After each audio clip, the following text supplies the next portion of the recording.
When logging into Go High Level or FEA Create, they're both exactly the same. One is just white labelled from the High Level platform. You may have noticed something new that's appeared on website building, and that is the cookies banner. It wasn't there before. You probably previously had to use a widget of some sort, which just adds JavaScript to your website and can really clog it up and slow it down. But there is a reason for cookies being introduced probably at this time, and why you actually need it. And that reason is Google's new consent mode v2. Have you heard about it? If not, and you haven't got cookies implemented in the right way, you may be falling foul of Google's new rules, and therefore the data that you're tracking, your analytics, will not be seen. So let's dive in and take a look at this new feature. When you go into the site builder, you'll see the options at the top of the page just here, and you can see quite simply the new cookie consent icon. So you click on there.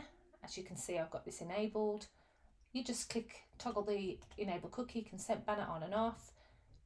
You read to say you agree, and then you can ask users to opt in, don't ask to opt in, and link to your own privacy policy. There are styling options as well if you want to put your own colours in, and then there are advanced settings to check whether you want to add extra essential cookies or not. Now, it's really tempting to say, oh, actually, I don't want to give people the option to opt in or not, but actually this is the reason why you need to.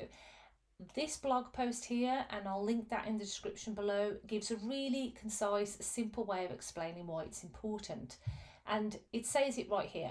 Essentially, Google will no longer be able to collect data about EEA users, that's the European Economic Area. So if you're in the European Economic Area, that applies to you.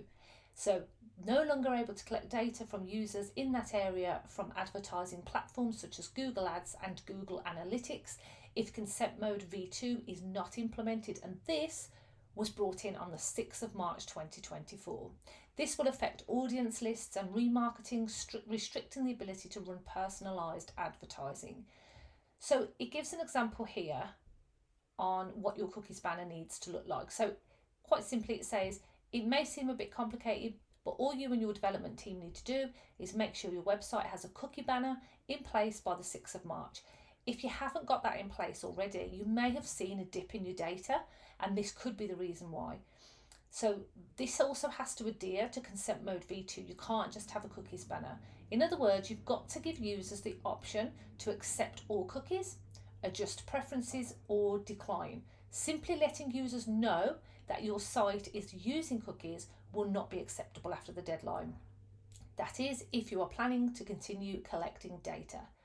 So it's really important that if you're using the High Level or the FEA Create platform, that you head in and you enable the cookies banner and you give your users the option to decline the cookies, to accept all, and to accept essential cookies.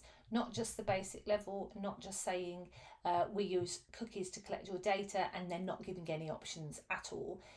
If you're not tracking Google Analytics and you're not worried about any of that, then that's completely up to you. But if you're not tracking your Google Analytics, you definitely should be. I hope this was useful. Thanks for watching. Tune in next time for another useful tip around FEA Create and Go High Level.